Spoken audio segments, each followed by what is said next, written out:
ꯑꯩꯒꯤ ꯌꯨꯇ꯭ꯌꯨꯕꯀꯤ ꯁꯕꯁꯀ꯭ꯔꯥꯏꯕꯔꯁꯤꯡ ꯑꯃꯁꯨꯡ ꯚꯤꯗꯤꯑꯣ ꯑꯁꯤꯕꯨ ꯌꯦꯡꯕꯤꯔꯤꯕ ꯄꯨꯝꯅꯃꯛꯄꯨ ꯑꯦꯃꯦꯖꯤꯡ ꯕꯥꯏꯕꯜ ꯄ꯭ꯔꯣꯐꯦꯁꯟ ꯃꯤꯅꯤꯁꯇ꯭ꯔꯤꯅ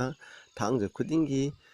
ꯅꯩꯅꯔꯤꯕ ꯔꯦꯚꯦꯂꯦꯁꯟ ꯍꯥꯏꯔꯤꯕ ꯂꯥꯏꯔꯤꯛ ꯑꯁꯤ ꯅꯩꯅꯕꯒꯤ ꯊꯧꯔꯝ ꯑꯁꯤꯗ ꯅꯈꯣꯏ ꯃꯌꯥꯝꯕꯨ ꯇꯔꯥꯝꯅ ꯑꯣꯛꯆꯔꯤ꯫ ꯉꯁꯤ ꯑꯩꯈꯣꯏꯅ ꯅꯩꯅꯒꯗꯧꯔꯤꯕꯁꯤꯅ ꯔꯦꯚꯦꯂꯦꯁꯟ ꯑꯦꯄꯤꯁꯣꯗ 26 ꯑꯗꯨꯒ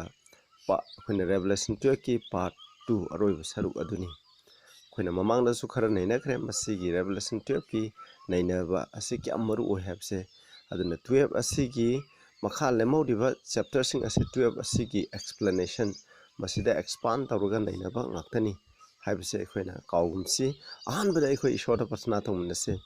ꯁꯔꯒ ꯃꯥꯂꯦꯝ ꯄ꯭ꯔꯤꯊꯤꯕꯤꯕꯨ ꯁꯦꯝꯕꯤꯔꯤꯕ ꯏꯉꯝ ꯉꯝꯕ ꯏꯄꯥ ꯏꯁꯣꯔ, ꯑꯩꯈꯣꯏꯕꯨ ꯑꯁꯨꯛꯀꯤ ꯃꯇꯤꯛ ꯅꯨꯡꯁꯤꯕꯤꯕ ꯏꯄꯥ ꯏꯁꯣꯔ, ꯉꯥꯛꯄꯨ ꯍꯥꯏꯅꯤꯡꯉꯥꯏ ꯂꯩꯇꯅ ꯊꯥꯒꯠꯆꯔꯤ꯫ ꯉꯁꯤ ꯑꯩꯈꯣꯏꯅ ꯔꯦꯚꯦꯂꯦꯁꯟ 12ꯀꯤ ꯑꯩꯈꯣꯏꯅ ꯑꯅꯤꯁꯨꯕ ꯁꯔꯨꯛ ꯑꯁꯤ ꯅꯩꯅꯒꯗꯧꯔꯤ꯫ ꯃꯁꯤꯗ ꯅꯍꯥꯛꯅ ꯕꯣꯔ ꯄꯤꯅꯕꯤꯌꯨ꯫ ꯄꯥꯞꯆꯠꯂꯝꯗꯥꯏꯁꯨ ꯌꯥꯝ ꯐꯈꯤꯗꯕ ꯄꯥꯄꯤꯅꯤ꯫ ꯑꯩꯅ ꯉꯥꯡꯕ ꯈꯨꯗꯤꯡꯃꯛ ꯅꯍꯥꯛꯀꯤ ꯊꯋꯥꯏ ꯑꯁꯦꯡꯕꯗ ꯆꯤꯡꯕꯤꯗꯨꯅ ꯉꯥꯡꯍꯟꯕꯤꯌꯨ꯫ ꯇꯥꯔꯤꯕ ꯃꯤꯄꯨꯝ ꯈꯨꯗꯤꯡꯃꯛꯇꯁꯨ ꯅꯍꯥꯛꯀꯤ ꯃꯄꯥꯟ ꯅꯥꯏꯗꯕ ꯕꯣꯔ ꯑꯗꯨ ꯄꯤꯕꯤꯌꯨ꯫ ꯐꯖꯅ ꯈꯪꯍꯟꯕꯤꯌꯨ ꯏꯄꯥ ꯏꯁꯣꯔ, ꯑꯗꯨꯒ ꯑꯔꯣꯏꯕ ꯆꯔꯆ ꯅꯍꯥꯛꯀꯤ ꯔꯦꯝꯅꯥꯟ ꯆꯔꯆ ꯑꯁꯤꯒꯤ ꯃꯅꯨꯡ ꯆꯟꯕ ꯉꯝꯕꯁꯨ ꯑꯣꯏꯍꯟꯕꯤꯌꯨ꯫ ꯑꯗꯨꯒꯤ ꯃꯈꯣꯏꯒꯤ ꯃꯔꯛꯇꯁꯨ ꯌꯥꯎꯕ ꯉꯝꯍꯟꯕꯤꯌꯨ꯫ ꯍꯧꯗꯤꯡ ꯂꯣꯏꯐꯥꯎ ꯅꯍꯥꯛꯅ ꯂꯣꯏꯅꯕꯤꯌꯨ꯫ ꯄ꯭ꯔꯚꯨ ꯖꯤꯁꯨ ꯈ꯭ꯔꯤꯁꯇꯒꯤ ꯃꯤꯡꯗ ꯈꯨꯔꯨꯝꯖꯔꯤ, ꯑꯥꯃꯦꯟ꯫ ꯑꯍꯥꯟꯕꯗ ꯑꯩꯈꯣꯏ ꯔꯦꯚꯦꯂꯦꯁꯟ 12ꯀꯤ 12-13 ꯑꯁꯦ ꯑꯩꯈꯣꯏ ꯄꯥꯃꯤꯟꯅꯁꯤ ꯏꯆꯤꯟꯅꯥꯎꯁꯤꯡ꯫ Therefore rejoice ye heaven, ꯁꯔꯒꯗ ꯂꯩꯔꯤꯕꯁꯤꯡ ꯅꯈꯣꯏ ꯍꯔꯥꯎ, and ye that dwell in them, ꯁꯔꯒ ꯑꯃꯁꯨꯡ ꯃꯁꯤꯒꯤ ꯃꯅꯨꯡꯗ ꯂꯩꯔꯤꯕ ꯃꯤꯑꯣꯏꯁꯤꯡ ꯅꯈꯣꯏ ꯍꯔꯥꯎ. Woe to the inhabitants of the earth and of the sea, ꯁꯃꯨꯗ꯭ꯔ ꯑꯃꯁꯨꯡ ꯄ꯭ꯔꯤꯊꯤꯕꯤꯗ ꯂꯩꯔꯤꯕ ꯈꯨꯟꯗꯥꯔꯤꯕꯁꯤꯡ ꯅꯈꯣꯏꯗꯗꯤ ꯑꯋꯥꯕꯅꯤꯗ. For the devil is come down unto you, ꯃꯔꯝꯗꯤ ꯗꯤꯌꯥꯕꯣꯜ ꯑꯗꯣ ꯅꯈꯣꯏꯗ ꯂꯥꯛꯈ꯭ꯔꯦ, having great wrath, ꯌꯥꯝꯅ ꯁꯥꯎꯔꯗꯨꯅ ꯅꯈꯣꯏꯗ ꯀꯨꯝꯊꯈ꯭ꯔꯦ. Because ꯃꯔꯝꯗꯤ he knoweth that he had but a short time, ꯃꯍꯥꯛꯅ ꯍꯤꯡꯒꯗꯕ ꯃꯇꯝ, ꯃꯍꯥꯛꯀꯤ ꯃꯇꯝ ꯑꯁꯦ ꯌꯥꯝꯅ ꯇꯦꯜꯂꯦ ꯍꯥꯏꯕꯁꯦ ꯈꯪꯗꯨꯅ ꯁꯩꯇꯥꯟꯁꯦ ꯑꯁꯨꯛꯀꯤ ꯃꯇꯤꯛ ꯁꯥꯎꯅ ꯀꯨꯝꯊꯈ꯭ꯔꯦ꯫ ꯑꯗꯨꯅ ꯄ꯭ꯔꯤꯊꯤꯕꯤꯗ ꯂꯩꯔꯤꯕ ꯅꯈꯣꯏꯁꯤꯡ ꯑꯋꯥꯕꯅꯤꯗ ꯍꯥꯏ ꯚꯔꯁ 12ꯇ꯫ 13ꯗ ꯑꯃꯨꯛ ꯌꯦꯡꯁꯤ꯫ When the dragon saw that he was cast unto the earth, ꯆꯤꯡꯂꯥꯏ ꯑꯗꯨꯅ ꯍꯥꯏꯕꯗꯤ ꯗꯤꯌꯥꯕꯣꯜ ꯁꯩꯇꯥꯟ ꯑꯗꯨꯅ ꯃꯍꯥꯛ ꯑꯁꯦ ꯄ꯭ꯔꯤꯊꯤꯕꯤꯗ ꯂꯪꯁꯦꯛꯈ꯭ꯔꯦ ꯍꯥꯏꯕꯁꯦ ꯈꯪꯅ ꯎꯔꯗꯨꯅ, he persecuted the woman which brought forth the man child, ꯑꯗꯨꯒ ꯑꯉꯥꯡ ꯅꯨꯄꯥ ꯍꯥꯏꯕꯗꯤ ꯄ꯭ꯔꯚꯨ ꯖꯤꯁꯨ ꯈ꯭ꯔꯤꯁꯇꯕꯨ ꯄꯣꯛꯈꯤꯕ ꯑꯗꯨꯒꯨꯝꯕ ꯅꯨꯄꯤ ꯍꯥꯏꯕꯗꯤ ꯆꯔꯆ ꯑꯗꯨꯕꯨꯅꯤ ꯁꯤꯗ ꯃꯤꯟ ꯇꯧꯔꯤꯁꯦ꯫ ꯑꯗꯨꯒꯨꯝꯕ ꯆꯔꯆ ꯑꯗꯨꯕꯨ, ꯆꯔꯆꯀꯤ ꯃꯄꯥꯅ ꯄ꯭ꯔꯚꯨ ꯖꯤꯁꯨ ꯈ꯭ꯔꯤꯁꯇ ꯂꯥꯛꯈꯤꯕꯅꯤ, ꯑꯗꯨꯒꯨꯝꯕ ꯆꯔꯆ ꯑꯗꯨꯕꯨ ꯃꯍꯥꯛꯅ ꯑꯣꯠ ꯂꯩꯔꯝꯃꯤ ꯍꯥꯏꯕꯅꯤ꯫ ꯑꯗꯨꯅ ꯁꯩꯇꯥꯟꯁꯦ ꯍꯦꯛ ꯑꯩꯈꯣꯏꯅ ꯁꯔꯒꯗꯒꯤ ꯇꯥꯟꯊꯣꯔꯛꯄ ꯃꯇꯝꯗ ꯑꯩꯈꯣꯏꯅ ꯖꯨꯛ ꯖꯨꯛ ꯈꯨꯗꯤꯡꯗ ꯏꯁꯣꯔꯒꯤ ꯑꯁꯦꯡꯕ ꯆꯔꯆ ꯂꯩ꯫ ꯏꯐꯗꯥꯝ ꯍꯥꯏꯕꯁꯦ ꯃꯈꯣꯏꯁꯨ ꯆꯔꯆꯅꯤ, ꯑꯕ꯭ꯔꯥꯍꯥꯝ ꯑꯁꯨꯃꯥꯏꯅ ꯇꯧꯗꯅ ꯏꯁꯣꯔꯅ ꯍꯥꯏꯕ ꯏꯟꯕ ꯃꯤꯄꯨꯝ ꯈꯨꯗꯤꯡꯃꯛꯅ ꯖꯨꯛ ꯖꯨꯛ ꯈꯨꯗꯤꯡꯗ ꯂꯩꯔꯤꯕ ꯆꯔꯆꯁꯤꯡ ꯑꯗꯨꯅꯤ꯫ ꯍꯥꯏꯔꯤꯕ ꯆꯔꯆꯁꯤꯡ ꯑꯗꯣ ꯃꯗꯨꯗ ꯑꯣꯠꯅꯩ꯫ ꯑꯗꯨꯕꯨ ꯃꯁꯤꯗ ꯃꯔꯨꯑꯣꯏꯅ ꯄꯜꯂꯤꯕ ꯑꯣꯠꯅꯔꯤꯕ ꯆꯔꯆꯁꯤꯗꯤ ꯏꯁꯣꯔꯒꯤ ꯑꯩꯈꯣꯏꯅ ꯗꯥꯔꯛ ꯑꯦꯖꯦꯁꯀꯤ ꯃꯇꯝꯗ ꯂꯩꯔꯤꯕ ꯏꯁꯣꯔꯒꯤ ꯑꯁꯦꯡꯕ ꯆꯔꯆ, ꯔꯣꯃꯥꯟ ꯀꯦꯊꯣꯂꯤꯛꯀꯤ ꯇꯥꯛꯄꯤ ꯇꯝꯕꯤꯕꯒꯤ ꯃꯥꯌꯣꯛꯇ ꯂꯩꯕ, ꯕꯥꯏꯕꯜꯅ ꯍꯥꯏꯕꯒꯤ ꯃꯇꯨꯡ ꯏꯟꯅ ꯆꯠꯂꯤꯕ ꯑꯗꯨꯒꯨꯝꯕ ꯆꯔꯆꯁꯤꯡ ꯑꯗꯨꯕꯨꯅꯤ ꯃꯁꯤꯗ ꯃꯔꯨꯑꯣꯏꯅ ꯃꯤꯟ ꯇꯧꯔꯤꯁꯦ꯫ ꯑꯩꯈꯣꯏꯅ ꯃꯃꯥꯡꯗꯁꯨ ꯈꯔ ꯅꯩꯅꯈ꯭ꯔꯦ ꯏꯆꯤꯟꯅꯥꯎꯁꯤꯡ꯫ ꯄ꯭ꯔꯚꯨ ꯖꯤꯁꯨ ꯈ꯭ꯔꯤꯁꯇꯕꯨ ꯁꯩꯇꯥꯟ ꯑꯃꯁꯨꯡ ꯃꯍꯥꯛꯀꯤ ꯑꯦꯖꯦꯟꯁꯤꯡ ꯃꯇꯨꯡ ꯏꯟꯕ, ꯁꯩꯇꯥꯟꯒꯤ ꯍꯥꯏꯕ ꯏꯟꯗꯨꯅ ꯖꯤꯎꯁꯤꯡ ꯑꯃꯁꯨꯡ ꯔꯣꯃꯥꯟꯁꯤꯡꯅ ꯄ꯭ꯔꯚꯨ ꯖꯤꯁꯨ ꯈ꯭ꯔꯤꯁꯇꯕꯨ ꯀ꯭ꯔꯣꯁꯇ ꯄꯥꯡ ꯊꯤꯡꯗꯨꯅ ꯍꯥꯠꯄ ꯃꯇꯝꯗ, ꯃꯥꯕꯨ ꯃꯔꯥꯟ ꯁꯤꯕ ꯃꯇꯝꯗ ꯁꯩꯇꯥꯟꯒꯤ ꯑꯁꯦꯡꯕ ꯂꯝꯆꯠ ꯑꯁꯦ ꯁꯔꯒꯗꯨꯁꯤꯡ ꯑꯃꯁꯨꯡ ꯑꯇꯣꯞꯄ ꯄ꯭ꯔꯤꯊꯤꯕꯤꯁꯤꯡ, ꯄꯥꯞ ꯆꯪꯗꯕ ꯄ꯭ꯔꯤꯊꯤꯕꯤꯁꯤꯡꯗ ꯇꯥꯔꯤꯕ ꯃꯤꯁꯤꯡꯅ ꯁꯩꯇꯥꯟꯒꯤ ꯑꯁꯦꯡꯕ ꯂꯝꯆꯠ ꯑꯗꯨ ꯃꯌꯦꯛ ꯁꯦꯡꯅ ꯇꯥꯛꯈ꯭ꯔꯦ꯫ ꯑꯗꯨꯅꯅꯤ ꯀ꯭ꯔꯣꯁꯇ ꯄ꯭ꯔꯚꯨ ꯖꯤꯁꯨ ꯈ꯭ꯔꯤꯁꯇꯅ "ꯏꯠ ꯏꯁ ꯐꯤꯅꯤꯁ" ꯂꯣꯏꯈ꯭ꯔꯦ ꯍꯥꯏꯕꯗꯣ꯫ ꯁꯩꯇꯥꯟꯒ ꯏꯁꯣꯔꯒꯒꯤ ꯃꯔꯛꯇ ꯂꯩꯕ ꯑꯗꯨꯒꯨꯝꯕ ꯄ꯭ꯔꯚꯨ ꯖꯤꯁꯨ ꯈ꯭ꯔꯤꯁꯇꯅ ꯇꯧꯒꯦ ꯈꯟꯕ ꯄ꯭ꯂꯥꯟ ꯃꯈꯩ, ꯁꯩꯇꯥꯟꯒꯤ ꯐꯠꯇꯕ ꯂꯝꯆꯠ ꯃꯈꯩ ꯑꯦꯛꯁꯄꯣꯖ ꯇꯧꯕ ꯈꯨꯗꯤꯡꯃꯛ ꯑꯗꯨ ꯂꯣꯏꯈ꯭ꯔꯦ ꯍꯥꯏꯕꯅꯤ꯫ ꯑꯗꯨꯒꯨꯝꯕꯗꯣ ꯂꯣꯏꯈ꯭ꯔꯦ꯫ ꯑꯗꯨꯒꯤ ꯃꯇꯨꯡꯗꯒꯤꯗꯤ ꯁꯔꯒꯗ ꯂꯩꯔꯤꯕ ꯁꯔꯒꯗꯨꯁꯤꯡ ꯑꯗꯨꯒ ꯁꯩꯇꯥꯟꯒ, ꯑꯗꯨꯒ ꯁꯔꯒꯒ ꯁꯩꯇꯥꯟꯒꯒꯤ ꯂꯩꯅꯕ ꯃꯔꯤ ꯑꯗꯨ ꯇꯠꯈ꯭ꯔꯦ꯫ ꯃꯗꯨꯗꯒꯤꯅ ꯃꯍꯥꯛ ꯄ꯭ꯔꯤꯊꯤꯕꯤꯗ ꯇꯥꯟꯊꯈ꯭ꯔꯦ꯫ ꯑꯗꯨ ꯃꯍꯥꯛꯁꯦ ꯁꯔꯒꯗ ꯃꯍꯥꯛ ꯆꯪꯕ ꯌꯥꯗ꯭ꯔꯦ ꯍꯥꯏꯕꯗꯒꯤ ꯃꯍꯥꯛꯁꯦ ꯀꯩꯗꯧꯋꯦ, ꯑꯁꯨꯛꯀꯤ ꯃꯇꯤꯛ ꯁꯥꯎꯔꯦꯕ꯫ ꯁꯥꯎꯕꯗꯨꯅ ꯃꯔꯝ ꯑꯣꯏꯗꯨꯅ ꯏꯁꯣꯔꯅ ꯁꯦꯝꯕꯤꯈ꯭ꯔꯕ ꯈꯨꯠꯁꯦꯝ ꯏꯐꯗꯥꯝꯗꯒꯤ ꯍꯧꯔꯒ ꯃꯥꯅ ꯍꯥꯏꯕ ꯏꯜꯂꯤꯕ ꯃꯤꯁꯤꯡ ꯑꯁꯤꯗ ꯍꯤꯡꯁꯥꯒ ꯂꯣꯏꯅꯅ, ꯇꯝꯊꯤꯕꯒ ꯂꯣꯏꯅꯅ ꯃꯈꯣꯏꯕꯨ ꯍꯥꯠꯅꯤꯡꯉꯥꯏ, ꯑꯣꯠꯅꯤꯡꯉꯥꯏ, ꯑꯗꯨꯒꯨꯝꯕ ꯂꯥꯟ ꯑꯗꯣ ꯃꯍꯥꯛꯅ ꯆꯠꯊꯔꯛꯈꯤꯕ ꯃꯗꯨꯅꯤ masida paliba akhona verse 12 ta palibase aduna mana kumthare adu mahaki matamde yam tele aduna maroina ishorgi achumba bible gi achumba takpi tambiri singse asigumba sarsing asida miyosing asida saitan gi onaibagi thabak adu madu akhona tawi habase masini akhona masi kawgumsi maroina aroiba matamda laidiba akhoi huji aroiba matamda lairibase saitan gi thabak prabhuna lakpa numi yam nakhre aduna saitana ishorgi achumba wapau sandoliba mising aduguma missing ishorgi athanga iba missing je masida tamnane attack tawrakli hamni masidagi akhoi section na leiba darkar lai akhona bible na haibigi matuna satsi khoi amu yengmna si revelation 12 ki 14 16 pamna si and to the woman were given two wings of a great eagle haiba nupi asida ishorgi asengba church asida eagle amagi hadi langja amagi achoba masani do pirami that she might fly into the wilderness karigidamuk pibno hairagati mahak lamhang da seningai mi tatam phomadu seningai into her place maki mafam where she is nourished for a time and times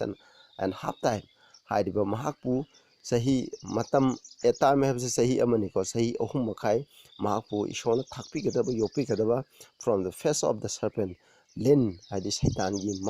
mamai digi aduna satan sinariba onainabagi agency adugi mamai digi makse matam haibdi masida palibse maroin aina mamangda sai kare yamna explain taroge sahi lising amaga sani humfu haiba matam asibu loningai gi dama adugumba tharang thongningai gi dama mak lamangda seningai gi dama saitan onaiba adudagi kaningai gi dama igalgi adugumba masa langja gi masa ani do mongoda pi habni masida verse 15 da mu yengse and the serpent cast out of his mouth water as a flood after the woman nupi adugi matungda saitan adugi mahaki masindagi ising ichawgumna ising ase mahaki masindagi kam thorai that he might cause her to be carried away of the flood hairiba sarse mahaki ising ichaw asina hummaga maje yosanginaba puna sakidama adumaina thorai hai sida hai verse 16 da and the earth helped the woman adubu prithibina nupi adubu mateng pangi sarsa adubu mateng pangi. The earth opened her mouth, Prithibina maki maya to kathomi, and swallow of the flood, which the dragon cast out of his mouth. Maki sindagi tholokpa ising ado, jing saitan aduna maki masindagi kam tholokpa ising ado, Prithibina magi masin katholaga yosalami hai. Masida ikoina uba phangi aduna sida pi sida hairibsen nupini masigi tangkakse sahi 538 na 1798 ki matamda masida saitana roman catholic church pusinaraga prithibidagi aseng church isogi protection church ase manganingai gi damo honarakpodo madudaida isona hairiba church asibu saitangi makhutaki kaningai gi damo thorang thoribo mafam adubu aikoina khanai masida wilderness hairibse aikoina yengba yai wilderness haibse masigi meaning se aikoina yengba yai adu masigi mamang aikoina yengba yai Romgi Emperor Justinana mahakna prithibida lairiba aduga Europe ta lairiba akoina Protestant makhaije adu Christian makhaije mahakna punsiningai gi dama Catholic Church ta punsiningai gi dama mahakna lan kanna torame adu Catholic Church na takpi tamdi bi ona tainabda leiba mising mahakna phaba phuba mukoi matungna Catholic to olu yadagna hatpa asigi thabak chu mahakna ahanba mahakna tawbani aduni aduga masida ju history da su pidi sida church historian Dr. Somerville na hairi sidaju aduna Justinana Romgi ningthau asina mahang masanje adugumba heretic ni hairiba Bible gi achumba takpiriba misingdo madubu mokhogi property makhaido mahana mullaga akoina Catholic ta olu yadabagi mullaga mahang masamo ina khulli hana sida piri aduna koina screen da yengbiro ai matam yam leite aduga asengbar churching ase achi koina Romgi Emperor Justinana onnaibdo madudagi makhoi selame bako basi ahobani ko ichinausang aduga mana decree 538 ta koina Romgi bishop haibdi pope haibsina church khudingmaki makokni haina thokpani madudagi Christian da onnaibigi thabak ase adum mathang koina sathare kibni aduna masida paliba wilderness haina khangnaribse lamang haina palibase masi karino lamang haibdi aikoina Old Testament gi matamda lamang hairagadi akhoni yengba matamda masi kari khanai Sinai Peninsula gi mi tataba phom Israel machasingbu Egyptagi puthoraka mi tadaba lamhang uga yamna hawdaba mafam aduganeba adubu khangnei adubu sigi aroiba matangi sense adi kaino hakana mi yamna tadaba mafam haibidi ching umang wamang maraksing lot khoigi ishorgi asuma chapa misingna papesidagi watnaiba adudagi loningai kitang cheleba mafamsing maru aduga amazu USA haibase mi yamna tadaba mafam Europe ta leriba Christian singna akhoi watnaibadagi hi tongaga ꯑꯩꯈꯣꯏꯅ ꯃꯦꯐ꯭ꯂꯥꯋꯔꯒ ꯍꯥꯏꯕ ꯑꯗꯨꯒꯨꯝꯕ ꯃꯌꯥꯝ ꯑꯩꯈꯣꯏ protection ꯃꯌꯥꯝꯗꯣ ꯂꯥꯛꯑꯒ ꯑꯃꯦꯔꯤꯀꯥꯗ ꯁꯩꯗꯥꯡꯗꯨꯅ ꯂꯩꯈꯤꯕꯅꯤ ꯃꯗꯨꯕꯨ ꯑꯩꯈꯣꯏꯅ ꯈꯪꯅꯩꯌꯦꯕ ꯑꯩꯈꯣꯏꯅ ꯋꯥꯜꯗꯔꯅꯦꯁ ꯍꯥꯏꯕꯁꯦ ꯃꯁꯤꯅꯤ ꯏꯁꯣꯔꯅ ꯊꯧꯔꯥꯡ ꯇꯧꯕ ꯃꯐꯝ ꯍꯥꯏꯕꯁꯦ ꯃꯁꯤ ꯑꯩꯈꯣꯏꯅ ꯀꯥꯎꯒꯨꯝꯁꯤ ꯃꯁꯤꯅꯤ ꯑꯗꯨꯅ ꯂꯝꯍꯥꯡꯗ ꯑꯩꯈꯣꯏꯅ ꯆꯍꯤ 1960 ꯃꯈꯣꯏꯅ ꯏꯁꯣꯔꯅ ꯊꯧꯔꯥꯡ ꯇꯧꯗꯨꯅ ꯑꯗꯨꯒꯨꯝꯕ ꯏꯁꯣꯔꯒꯤ ꯑꯁꯦꯡꯕ ꯆꯔꯆꯁꯦ ꯃꯗꯨꯗ ꯂꯩ ꯃꯈꯣꯏꯒꯤ ꯃꯔꯨꯑꯣꯏꯕ ꯆꯪꯖꯐꯝ ꯑꯣꯏꯔꯤꯕꯁꯦ ꯑꯁꯤꯒꯨꯝꯕ ꯗꯥꯔꯛ ꯑꯦꯖꯦꯁꯀꯤ ꯄꯔꯁꯤꯀ꯭ꯌꯨꯁꯟꯒꯤ ꯃꯇꯝꯗ ꯃꯔꯨꯑꯣꯏꯅ ꯃꯐꯝꯁꯤꯡꯁꯦ ꯋꯥꯜꯗꯔꯅꯦꯁꯤꯌꯥꯟ ꯚꯦꯂꯤ ꯍꯥꯏ ꯃꯁꯤ ꯀꯣꯇꯤꯌꯟ ꯑꯦꯜꯐ ꯍꯥꯏꯗꯤ ꯑꯩꯈꯣꯏꯅ ꯏꯇꯥꯂꯤꯒꯤ ꯇꯨꯔꯤꯟꯗꯒꯤ 30 ꯃꯥꯏꯜꯁꯀꯨꯝꯕ ꯆꯠꯂꯒ ꯂꯩꯕ ꯃꯐꯝ ꯍꯥꯏꯔꯤꯕꯁꯦ ꯃꯔꯨꯑꯣꯏꯅ ꯄꯥꯄꯤꯜ ꯇꯦꯔꯤꯇꯣꯔꯤꯒꯤꯗꯤ ꯃꯅꯨꯡ ꯆꯟꯕ ꯑꯁꯤꯒꯨꯝꯕ ꯃꯐꯝꯁꯤꯗ ꯋꯥꯜꯗꯔꯅꯦꯁꯤꯌꯟ ꯈ꯭ꯔꯤꯁꯇꯤꯌꯟꯁꯤꯡ ꯕꯥꯏꯕꯜꯒꯤ ꯑꯆꯨꯝꯕ ꯈꯛꯇꯪꯒꯤ ꯃꯇꯨꯡꯗ ꯆꯠꯄ ꯏꯁꯣꯔꯒꯤ ꯑꯁꯦꯡꯕ ꯁꯥꯕꯥꯟ ꯉꯥꯛꯄ ꯑꯗꯨꯒ ꯔꯣꯃꯥꯟ ꯀꯦꯊꯣꯂꯤꯛꯅ ꯇꯥꯛꯄꯤ ꯇꯝꯕꯤꯕꯒꯤ ꯑꯣꯟꯅ ꯇꯩꯅꯕꯗ ꯂꯩꯕ ꯑꯗꯨꯒꯨꯝꯕ ꯃꯤ ꯀꯥꯡꯂꯨꯞ ꯂꯩ ꯃꯈꯣꯏꯗꯤ ꯍꯥꯏꯔꯤꯕ ꯅꯣꯔꯗꯔꯟ ꯏꯇꯥꯂꯤꯒꯤ ꯎꯃꯪꯁꯤꯡ ꯑꯁꯤꯗ ꯁꯨꯝꯕ ꯅꯨꯡꯁꯤꯡ ꯑꯁꯤꯗ ꯃꯈꯣꯏꯅ ꯌꯥꯝꯅ ꯑꯋꯥꯡꯕ ꯆꯤꯡ ꯃꯊꯛꯁꯤꯡ ꯑꯁꯤꯗ ꯃꯈꯣꯏꯅ ꯂꯩ ꯑꯗꯨꯒ ꯃꯈꯣꯏ ꯃꯁꯥ ꯃꯁꯨꯁꯤꯡꯕꯨ ꯇ꯭ꯔꯦꯅꯤꯡ ꯇꯧꯏ ꯇ꯭ꯔꯦꯅꯤꯡ ꯂꯣꯏꯔꯕ ꯃꯇꯨꯡꯗ ꯃꯤ ꯃꯔꯛꯇ ꯂꯣꯟꯅ ꯊꯕꯛ ꯁꯨꯕ ꯃꯤ ꯁꯥꯔꯒ ꯁꯤꯟꯃꯤꯁꯤꯡ ꯁꯥꯔꯒ ꯂꯥꯛꯑꯒ ꯕꯥꯏꯕꯜꯒꯤ ꯑꯆꯨꯝꯕꯗꯨ ꯇꯥꯛꯄꯤꯕ ꯑꯗꯨꯒꯨꯝꯕꯁꯤꯡꯗꯣ ꯃꯈꯣꯏꯅ ꯇꯧꯔꯝꯃꯤ ꯑꯗꯨꯒꯨꯝꯕꯁꯤꯡ ꯑꯗꯨꯕꯨ ꯈꯪꯅꯩ ꯑꯗꯨꯒ ꯐ꯭ꯔꯦꯟꯁꯇꯁꯨ ꯑꯜꯕꯤꯖꯦꯟ ꯍꯥꯏꯕ ꯀꯥꯡꯕꯨ ꯂꯩ ꯑꯗꯨꯒ ꯕꯣꯛꯗꯣꯏꯁ ꯍꯥꯏꯔꯤꯕ ꯀꯥꯡꯕꯨꯁꯤꯡ ꯑꯁꯤ ꯂꯩ ꯃꯈꯣꯏꯅ ꯂꯣꯠꯂꯤꯕ ꯃꯐꯝ ꯑꯗꯨꯒꯨꯝꯕ ꯃꯤ ꯇꯥꯗꯕ ꯁꯨꯔꯨꯡ ꯃꯥꯂꯨꯡ ꯑꯗꯨꯒꯨꯝꯕꯗꯨꯕꯨ ꯑꯩꯈꯣꯏꯅ ꯃꯁꯤ ꯑꯩꯈꯣꯏꯅ ꯈꯪꯅꯩ ꯏꯆꯤꯟꯅꯥꯎꯁꯤꯡ ꯑꯩꯈꯣꯏꯅ ꯋꯥꯜꯗꯔꯅꯦꯁ ꯍꯥꯏꯔꯒ ꯃꯁꯤꯅꯤ ꯑꯩꯈꯣꯏꯅ ꯁꯝꯅ ꯌꯦꯡꯃꯤꯟꯅꯁꯤ ꯑꯗꯨꯒ ꯑꯩꯈꯣꯏꯅ ꯁꯤꯡꯁꯦ ꯌꯦꯡꯁꯤ ꯐ꯭ꯂꯠ ꯏꯁꯤꯡ ꯏꯆꯥꯎ ꯍꯥꯏ ꯉꯁꯥꯏꯒꯤ ꯂꯤꯟ ꯑꯗꯨꯗꯒꯤ ꯁꯩꯇꯥꯟꯒꯤ ꯗꯤꯌꯥꯕꯣꯜ ꯑꯗꯨꯒꯤ ꯃꯍꯥꯛꯀꯤ ꯃꯆꯤꯟꯗꯒꯤ ꯑꯩꯈꯣꯏꯅ ꯏꯁꯤꯡ ꯏꯆꯥꯎꯒꯨꯝꯅ ꯃꯆꯤꯟꯗꯒꯤ ꯏꯁꯤꯡ ꯏꯆꯥꯎꯒꯨꯝꯅ ꯇꯥꯟꯊꯣꯔꯛꯑꯦ ꯀꯥꯞꯊꯣꯔꯛꯑꯦ ꯑꯩꯈꯣꯏꯅ ꯃꯃꯥꯡꯗꯁꯨ ꯅꯩꯅꯈ꯭ꯔꯦ ꯑꯥꯏꯖꯥ 57:20ꯗ ꯅꯈꯣꯏꯅ ꯄꯥꯔꯣ ꯑꯗꯨꯒ ꯑꯩꯅ ꯃꯃꯥꯡꯗꯁꯨ ꯌꯥꯝꯅ ꯍꯥꯏꯈ꯭ꯔꯦ ꯐ꯭ꯂꯠ ꯍꯥꯏꯕꯁꯤꯅ ꯔꯤꯄ꯭ꯔꯖꯦꯟ ꯇꯧꯔꯤꯁꯦ ꯑꯣꯠꯅꯕ ꯍꯥꯏꯕꯅꯤ ꯏꯁꯤꯡ ꯏꯆꯥꯎꯅ ꯃꯥꯡ ꯊꯥꯍꯟꯕꯁꯦ ꯑꯁꯨꯛꯀꯤ ꯃꯇꯤꯛ ꯇꯝꯊꯤꯅꯤꯡꯉꯥꯏ ꯑꯣꯏ ꯑꯗꯨꯅ ꯁꯩꯇꯥꯟꯅꯁꯨ ꯃꯥꯅ ꯏꯁꯣꯔꯒꯤ ꯃꯤꯁꯤꯡꯕꯨ ꯑꯁꯦꯡꯕ ꯆꯔꯆꯁꯤꯕꯨ ꯃꯥꯡꯍꯟ ꯇꯥꯍꯟꯅꯤꯡꯉꯥꯏꯒꯤ ꯁꯤꯖꯤꯟꯅꯔꯤꯕ ꯂꯥꯟ ꯑꯗꯨꯒ ꯑꯦꯅꯤ ꯀ꯭ꯔꯨꯁꯦꯠ ꯈꯪꯗꯦ ꯇꯧꯔꯤꯕ ꯇꯦꯛꯇꯤꯛꯁ ꯃꯌꯥꯝ ꯑꯁꯦ ꯃꯁꯤꯕꯨ ꯑꯩꯈꯣꯏꯅ ꯏꯁꯤꯡ ꯏꯆꯥꯎ ꯍꯥꯏꯅ ꯑꯩꯈꯣꯏꯅ ꯈꯪꯅꯩ ꯃꯁꯤ ꯑꯩꯈꯣꯏꯅ ꯗꯥꯛꯇꯔ ꯁ꯭ꯇ꯭ꯔꯣꯡꯁꯀꯤ ꯃꯥꯅꯁꯨ ꯃꯁꯤ ꯀꯝꯄꯤꯌꯔ ꯇꯧꯏ ꯃꯁꯤ ꯑꯣꯜ ꯇꯦꯁꯇꯥꯃꯦꯟꯗ ꯌꯨꯐ꯭ꯔꯦꯠ ꯔꯤꯚꯔꯅ ꯑꯩꯈꯣꯏꯅ ꯃꯥꯡꯍꯟ ꯇꯥꯍꯟꯕꯗꯣ ꯃꯗꯨꯒꯤ ꯃꯔꯝꯗ ꯏꯁꯣꯔꯒꯤ ꯏꯖꯔꯦꯜ ꯃꯤꯁꯤꯡ ꯑꯁꯤꯕꯨ ꯕꯥꯕꯤꯂꯣꯟꯅ ꯃꯥꯡꯍꯟ ꯇꯥꯍꯟꯕꯗꯣ ꯌꯨꯐ꯭ꯔꯦꯠꯅ ꯃꯥꯡꯍꯟ ꯇꯥꯍꯟꯕꯒꯨꯝꯅ ꯆꯥꯡꯗꯝꯅꯩ ꯍꯥꯏꯕꯁꯤ ꯃꯁꯤꯅꯤ ꯑꯗꯨꯒ ꯑꯩꯈꯣꯏꯅ ꯌꯦꯡꯁꯤ ꯃꯁꯤꯒꯨꯝꯕ ꯏꯁꯤꯡ ꯏꯆꯥꯎꯁꯤꯡ ꯑꯁꯤꯒꯤ ꯃꯅꯨꯡꯗ ꯀ꯭ꯔꯨꯁꯦꯠ ꯍꯥꯏꯗꯤ ꯔꯣꯃꯥꯟ ꯀꯦꯊꯣꯂꯤꯛ ꯆꯔꯆꯅ ꯑꯁꯦꯡꯕ ꯈ꯭ꯔꯤꯁꯇꯥꯟꯁꯤꯡ ꯑꯁꯤ ꯑꯩꯈꯣꯏꯅ ꯄ꯭ꯔꯣꯇꯦꯁꯟ ꯏꯆꯤꯟ ꯏꯅꯥꯎꯁꯤꯡ ꯑꯁꯦꯡꯕ ꯈ꯭ꯔꯤꯁꯇꯥꯟꯁꯤꯡ ꯑꯁꯤꯕꯨ ꯃꯥꯡꯍꯟꯅꯤꯡꯉꯥꯏꯒꯤꯗꯃꯛ ꯆꯠꯊꯈꯤꯕ ꯂꯥꯟ ꯑꯁꯤꯕꯨ ꯈꯪꯅꯩ ꯃꯁꯤꯗ ꯂꯥꯟ ꯈꯔ ꯌꯦꯡꯃꯤꯟꯅꯁꯤꯀꯣ ꯑꯍꯥꯟꯕꯗ ꯁꯦꯜꯇꯤꯛ ꯕ꯭ꯔꯤꯇꯦꯟꯗ ꯂꯩꯔꯤꯕ ꯈ꯭ꯔꯤꯁꯇꯥꯟꯁꯤꯡ ꯑꯁꯤꯕꯨ ꯃꯈꯣꯏꯅ ꯁꯦꯜꯇꯤꯛ ꯈ꯭ꯔꯤꯁꯇꯥꯟꯁꯤꯡ ꯑꯁꯤꯕꯨ ꯃꯈꯣꯏꯅ ꯍꯣꯜꯂꯤ ꯑꯗꯨꯒ ꯁꯤꯗ ꯊ꯭ꯔꯦꯁꯇ ꯂꯩꯕ ꯅꯟ ꯀꯦꯊꯣꯂꯤꯛ ꯈ꯭ꯔꯤꯁꯇꯥꯟꯁꯤꯡ ꯑꯁꯤ ꯃꯁꯤꯒꯤ ꯃꯊꯛꯇ ꯃꯈꯣꯏꯅ ꯃꯤꯑꯣꯠ ꯃꯤꯅꯩ ꯆꯠꯊꯩ ꯑꯗꯨꯒ ꯏꯇꯥꯂꯤꯗ ꯂꯩꯕ ꯑꯣꯁꯇ꯭ꯔꯣꯒꯣꯁꯤꯡ ꯅꯝꯕꯔ 3ꯗ ꯅꯣꯔꯗꯔꯟ ꯏꯇꯥꯂꯤꯒꯤ ꯑꯩꯈꯣꯏꯅ ꯋꯥꯜꯗꯦꯟꯁꯤꯌꯟꯁꯤꯡ ꯃꯁꯤꯗ ꯃꯈꯣꯏꯗꯤ ꯇꯨꯝꯅ ꯍꯥꯠꯄꯅꯤ ꯃꯈꯣꯏꯅ ꯐꯪꯕ ꯃꯇꯝꯗ ꯔꯣꯝꯒꯤ ꯖꯦꯅꯔꯦꯜꯅ ꯑꯩꯈꯣꯏꯅ ꯃꯣꯏꯒꯤ ꯀꯩꯅꯣ ꯌꯨꯔꯣꯞꯇ ꯂꯩꯔꯤꯕ ꯃꯣꯏꯒꯤ ꯅꯤꯡꯊꯧꯁꯤꯡ ꯑꯁꯦ ꯁꯤꯖꯤꯟꯅꯔꯒ ꯃꯥꯡꯍꯟ ꯇꯥꯍꯟꯕꯒꯤ ꯊꯕꯛꯁꯤꯡ ꯆꯠꯊꯈꯤ ꯑꯗꯨꯒ ꯐ꯭ꯔꯥꯟꯁꯀꯤ ꯁꯥꯎꯠ ꯑꯦꯟ ꯋꯦꯁꯇꯔꯟ ꯐ꯭ꯔꯥꯟꯁꯇ ꯂꯩꯔꯤꯕ ꯑꯜꯕꯤꯖꯦꯟꯁꯤꯡ ꯃꯈꯣꯏꯗꯁꯨ ꯏꯁꯇ ꯅꯣꯡꯆꯨꯞꯂꯣꯝꯗ ꯂꯩꯕ ꯈ꯭ꯔꯤꯁꯇꯥꯟꯁꯤꯡ ꯑꯗꯨꯒ ꯁꯦꯜꯇꯤꯛ ꯆꯔꯆ ꯑꯣꯐ ꯑꯗꯨꯅ ꯏꯪꯂꯦꯟꯒꯤ ꯁꯦꯜꯇꯤꯛ ꯆꯔꯆꯁꯤꯡ ꯃꯈꯣꯏꯗꯁꯨ ꯑꯗꯨꯒ ꯖꯣꯟ ꯋꯥꯏꯀ꯭ꯂꯤꯞ ꯑꯃꯁꯨꯡ ꯃꯍꯥꯛꯀꯤ ꯃꯇꯨꯡ ꯏꯟꯕꯁꯤꯡ ꯑꯗꯨꯒ ꯁ꯭ꯄꯦꯅꯤꯁ ꯄ꯭ꯔꯣꯇꯦꯁꯟꯁꯤꯡ ꯁꯤ ꯂꯩꯔꯦ 10ꯗ ꯑꯗꯩ ꯖꯣꯟ ꯍꯨꯁ ꯕꯣꯍꯦꯃꯤꯌꯥꯗ ꯂꯩꯕ ꯖꯣꯟ ꯍꯨꯁꯀꯤ ꯃꯇꯨꯡ ꯏꯟꯕꯁꯤꯡ ꯖꯔꯃꯟꯒꯤ ꯄ꯭ꯔꯣꯇꯦꯁꯇꯥꯟꯁꯤꯡ ꯑꯗꯨꯒ ꯁ꯭ꯋꯤꯁꯀꯤ ꯄ꯭ꯔꯣꯇꯦꯁꯇꯥꯟꯁꯤꯡ ꯑꯁꯤꯒꯨꯝꯕꯁꯤꯡ ꯑꯗꯨꯒ ꯁ꯭ꯄꯦꯟꯗ ꯂꯩꯔꯤꯕ ꯗꯁ ꯄꯣꯄꯨꯂꯦꯁꯟꯁꯤꯡ ꯑꯗꯩ ꯏꯪꯂꯤꯁꯀꯤ ꯄ꯭ꯔꯣꯇꯦꯁꯇꯥꯟꯁꯤꯡ ꯌꯨꯔꯣꯄꯤꯌꯟ ꯄ꯭ꯔꯣꯇꯦꯁꯇꯥꯟꯁꯤꯡ ꯍꯥꯏꯕꯗꯤ ꯋꯥꯔꯒꯤ ꯃꯅꯨꯡꯗ 30 ꯏꯌꯔꯒꯤ ꯐ꯭ꯔꯦꯟꯁ ꯄ꯭ꯔꯣꯇꯦꯁꯇꯥꯟꯁꯤꯡ ꯑꯁꯤꯅꯤ ꯑꯔꯣꯏꯕꯗ ꯁ꯭ꯀꯣꯇꯤꯁ ꯀꯕꯦꯅꯥꯟꯇꯔ ꯍꯥꯏꯅ ꯃꯣꯏ 1953ꯁꯦ ꯄ꯭ꯔꯣ ꯀꯦꯊꯣꯂꯤꯛ ꯁ꯭ꯇ꯭ꯔꯣꯋꯥꯔꯠ ꯀꯤꯡꯁꯤꯅꯀꯣ ꯃꯈꯣꯏꯁꯦ ꯍꯥꯠꯈꯤꯕ ꯑꯁꯤ ꯌꯥꯝ ꯍꯥꯠꯈ꯭ꯔꯦ ꯗꯥꯔꯛ ꯑꯦꯖꯦꯁꯀꯤ ꯃꯇꯝꯗ ꯍꯥꯠꯈꯤꯕꯁꯦ ꯆꯥꯎꯔꯥꯛꯅ 100 ꯃꯤꯂꯤꯌꯟ ꯈ꯭ꯔꯤꯁꯇꯤꯌꯟꯁꯤꯡ ꯑꯁꯤꯅꯤ ꯃꯁꯤꯗ ꯆꯠꯊꯈꯤꯕ ꯃꯤꯑꯣꯠ ꯃꯤꯅꯩ ꯍꯥꯠꯈꯤꯕ ꯃꯈꯣꯏꯒꯤ ꯂꯥꯟ ꯑꯁꯤꯕꯨ ꯑꯩꯈꯣꯏꯅ ꯐ꯭ꯂꯠ ꯍꯥꯏꯔꯒ ꯑꯩꯈꯣꯏꯅ ꯈꯪꯅꯩ ꯍꯥꯏꯕꯁꯦ ꯑꯩꯈꯣꯏꯅ ꯃꯇꯝ ꯈꯨꯗꯤꯡꯗ ꯑꯩꯈꯣꯏꯅ ꯀꯥꯎꯒꯨꯝꯁꯤ ꯑꯗꯨꯒ ꯃꯊꯪꯗ ꯗꯤ ꯑꯥꯔꯠ ꯄ꯭ꯔꯤꯊꯤꯕꯤ ꯍꯥꯏꯕꯁꯤꯒꯤ maram masigi meaning amu yengse masi si habdi akhona Revelation 17 gi 15 da paliba mi yamna taba mafam jati sing leiba adugum pham adu khanai madugi ona tainabni mi yamna tadaba aduna prithvi gi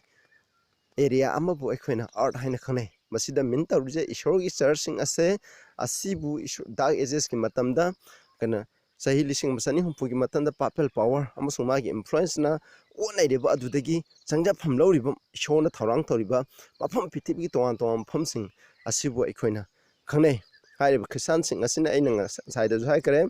adana Alpine Valley of Northern Italy masida Waldensian sing leire adu Bohemia sing Bohemia gi umang sing aduga akhona France ki akhona Southwest mafam sing asina singba sing ase aduga Netherlands aduna Britain amsung masigi langnabada leiriba island sing asiguma mafam sing asida Christian sing na changja pham lawriba mafam asibu akhona earth haina khanai aduga Bible gi matung na earth haibse akhona prithvi da tariba akhona prithvi da leiriba akhona sasan tawriba mising asibu akhona khanai masida Bishop Ellicott na magi commentary na hai the earth is generally understood as some early power which is raised up to protect the church against persecution hai aduna ishorgi misingbu Roman Catholic influence na onaiba adudagi ngakthokningai gi dama ishona linkhalaiba adugumba makoibu ishona thakpiriba ikona linkhalaiba rulersing adi sasan tawriba ningthosing aduga prince asibu su aikhoina khanai masida khanglise mafam mi yamna tadam pham amsung ishorgi mi singbung akpi sambiningai gi dama linkhalakliba aduguma ningthosing protection gi fet asibu sarugariba mising adubu aikhoina khangnai masida yamle sinapsna khoina screen da yam professional onaiba matamda khoina albigen singi protector haigadi khoina Count Raymond of Toulouse masiju albigen sing Christian sing asigi onainei aduga Bohemia gi ningthau Maharani sing John Hus amsung maki matung inba sing moina yam protect toy German gi ningthau masa sing masina Luther amsung maki matung inba sing bu ngakpi senbi aduga khoina aduga German city gi khoina independent khoina mi sarada laiba mi kharanasu khoina moroina Ana Baptist sing ada Baptist asigumba mising asibu haide Christian sing asibu mokhoina protect tobi Switzerland nazu moigi ningthau sing na jungli amsung maki matung inba sing ju phongtoe aduga Geneva gi khona Geneva city dal gina masi John Calvin amsung France amsung British ki protection ase masi changja phampi aduga America dasu morina protection am gi lanjenaraga makhoi lepham lai adubu aikhoina masida aikhoina khangnei ko prithvi haibse aduna prithvi na maigi machin hangtoga ngasai on nairiba ngade ngasai ising ichawdu josale habdo maduni makoina habdi mapang phumda leiba ningthosing adana protection reformation gi mayakta tarokpada makoina kanthopiraga khoigi asengba ishorgi church Bible gi asumba gi matung da chaliba church asibu makoina ngakpi senbieba madubuni makoigi on naibado makoina manghalleba adugi mayokta ningthosing asina lei aduga hairiba phumsing asidadi lamhangsing asidadi onaibdo America dari kanansul daga onaiba nate aduga Christian lanjenar ko Christian mayamdan America semgibni hoji American ina khulibse madudagi oiribni habse masini khoina kawrgum si sinausing samlamna khoina hoji yengkhre aduga na khoina aigi description sermon gi description da masigi full detail na khoina fazana pavio sida loina explain torobni khoina matam yam leitabdan maram moidana tawjudarabni aroi da salase Revelation 12:17 masi amaru oi sinausing khoina ahamadal khoina Revelation 12 ki khoina part 1 da khoina naina khare madudi aseng church saitan ase khoina ek tan sargadagi tan thorokpa matamdagi mahana ishorgi church sargadagi ma hilan haure mathang ishorgi church singda chasale chalaba matangda mu Roman Catholic na da ages ki mathamda masina second phase ni da ages ki mathamda ishorgi church singbu onai adugi matungda onairba huji phakre protection reformation phakre phagam matungda aroibada saitana ishorgi remnant church aseng manga sagi protection gi onaiba church sing Roman Catholic onaiba church sing adugi lemhoba makhoising adudagi khara amana world gi matungna protection Rome gi matungna chakhraga lemhoriba kucho khara lehoi hairiba asina ishorgi remnant church ase seme masigi maramda ikhoina saitana gi aroiba lans masini masi ekhoi yengminasi paminasi Revelation 12:17 and the dragon was wroth singlai adu asuke matik sarami with the woman nupi aduda and went to make war with the remnant of her seed haiban nupi hadi Roman Catholic Church na onai khraba adugumba madudagi hinghoriba akoigi church ki akoigi asengba church adugi magi masa masusing duda mahana lan tawba sali haiba masa masusing asigi description pidi we keep the commandments of God haiba church adudi isogi yathang tara 10 commandment asibu ngai and have the testimony of Jesus Christ Prabhu Jisu Christ ki Saki ado lay hai masida isnaw sing show ya sangba remnant church ase aikoina identify tongningai gi dama aikoina Revelation 12 ki 17 da masak ani khak piri madudi show gi athang tharang hakpa aduga Prabhu Jisu Christ ki testimony of Jesus Christ leiba habse masina mokoi gi kun ani aduna remnant church amada laigidaba magi identifying character masibu masak tapkuda aikoigi magi masaksing ado akoina khatang yengminase aina mamang da su masigi maramdasu sermon ama pijakramni madudasu detail yengbi ngasi ai samnamna haijage number 1 hairiba remnant church adiri 1798 haidi Roman Catholic Church na isogi Protestant Church 538 in 1790 aki matamda onai khraba Christian Church ado madudagi lemhauruba isorna haiba inba faithful oiba churching do adune aduma haiba dark ages ki matung degi ni ko makoina khoina prithip da denomination myam life se sini denomination myam sing asi gi manung da karamana sengba remnant church no haiba do khoina masigi character sing ase yawba adugumba aduga Protestant denomination adubu khoina khangna gani yengsi ko masi 1798 ki matung da tholakpani haiba se khoina papesna onai raba matung da lemhoriba missing Christian sing asuna sembani masina number 2 number 3 da masi Saitana khwaidagi tukutsaba Saitana lan tawba aduga prithibida lairiba churching asiga manadaba prithibida lairiba denomination Christian denomination takpi tambiri base masidagi ona tainaba Bible na takpi ba adugumba church samu ogini aduga masida number 4 da hairiba church isogi yathangsinga maru aina sabe akoina 7 day sabat ase masi aikoina hairiba church asina ngakneba maramdi ten kamami manungda mari shuba yathang acheda 7 days sabat se yauriba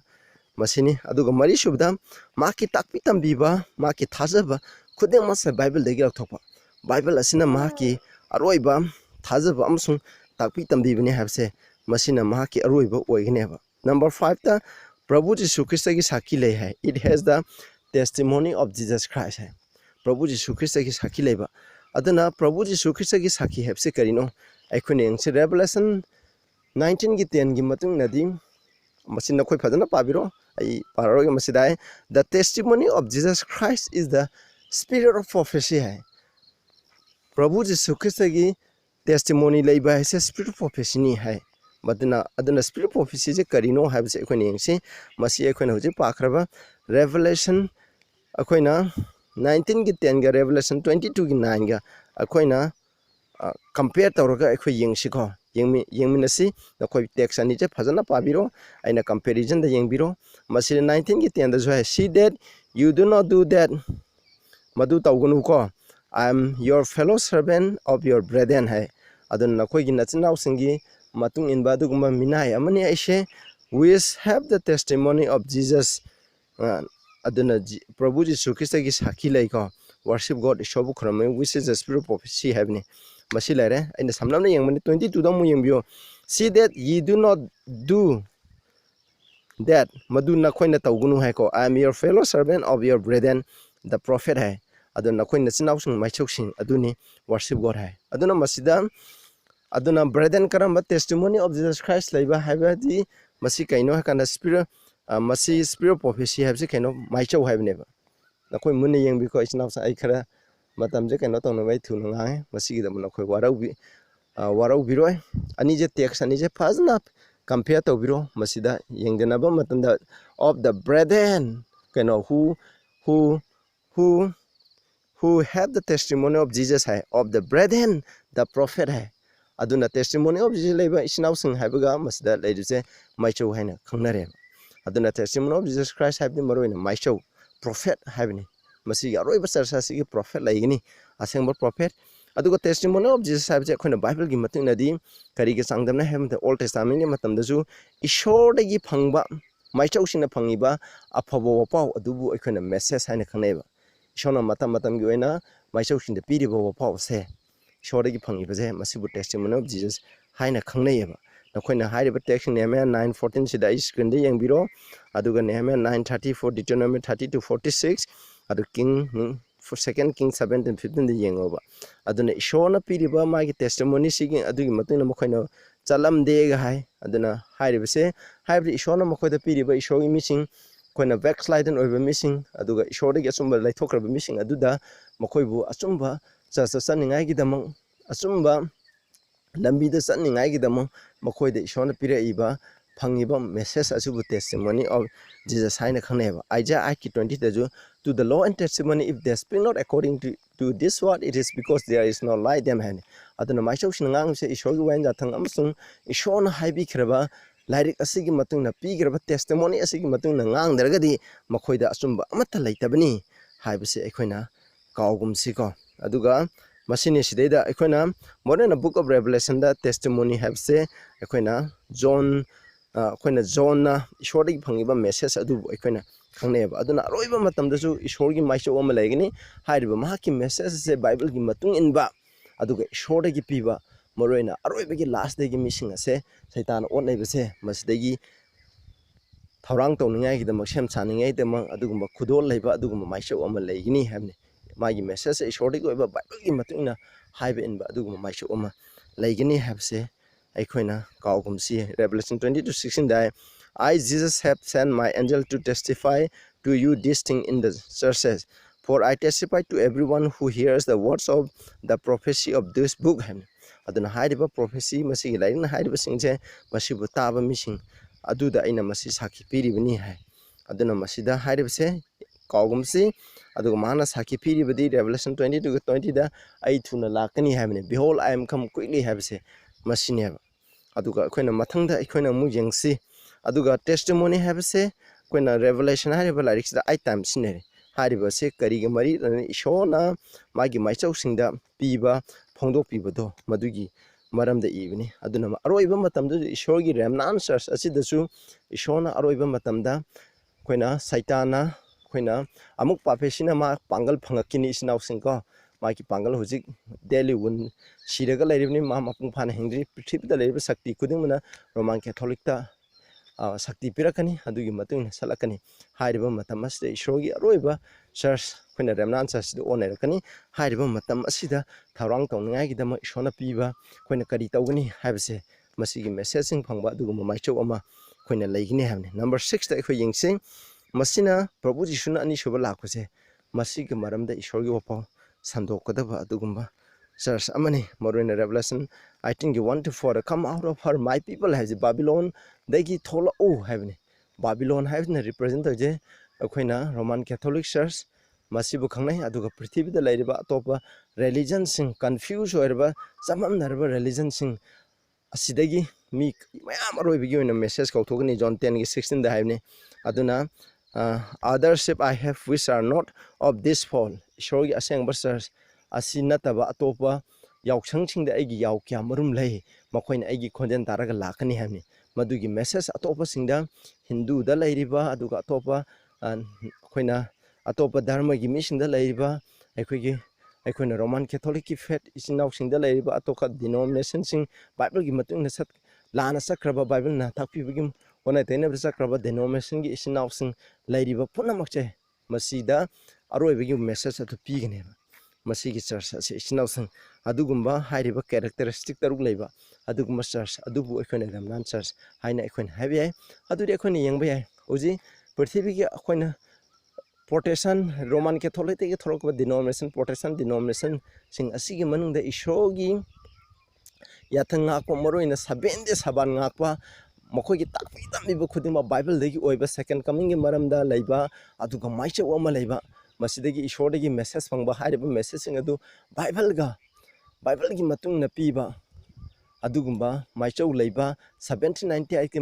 matung da tholakpa mayamga prithibida lairiba denomination sing asiga manadaba takpi tambibije manade habigi matandi atopa prithibida lairiba denomination ayam bana isnaw sing hoi chumna tangi Bible lagi kharata ai habani Bible gi onna tainabda takpi tambiba ngaktani maroina nomaijing na mingakpa je Bible gi matungina yaude asungba nomaijing numi ngakpa nataba khoi 7 de saba ngakpa adungba punamapul